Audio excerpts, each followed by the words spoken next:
Je me suis toujours demandé, est-ce que ça arrive souvent que le titre d'un film change après sa sortie? T'as dû le voir passer, mais le nouveau film Marvel avait une petite particularité, hein. Le titre, Thunderbolt, était suivi d'une astérix, en mode on a un truc à vous cacher et... Eh bien le suspense est enfin tombé, hein, puisque l'équipe du film a révélé, en arrachant une partie de l'affiche, le nouveau titre, qui est donc The New Avengers. Mais est-ce que c'est la première fois qu'un film est renommé juste après sa sortie? Eh ben, pas vraiment. Alors moi, le premier film auquel je pense, c'est bien sûr Star Wars, hein, parce qu'à sa sortie en 1977, il s'appelait juste Star Wars. Mais lorsque la suite, l'Empire contre-attaque, est sortie en 1980 et a fait comprendre en fait qu'il s'agissait d'une saga, mais pas dans les tout premiers chiffres, hein, tu sais, Lucasfilm a décidé de modifier le menu déroulant du début en ajoutant épisode 4, Un nouvel espoir.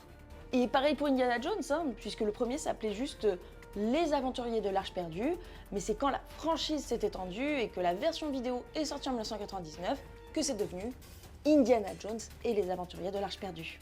Mais là, j'avoue qu'avec Marvel, on est plutôt sur un changement de titre en mode marketing immédiat, hein, parce que la petite Astérix, elle faisait déjà parler d'elle depuis un moment, on se demandait ce qu'elle signifiait, il y avait plein de théories, et bon, tadam, hein, à peine quelques jours après la sortie du film, révélation.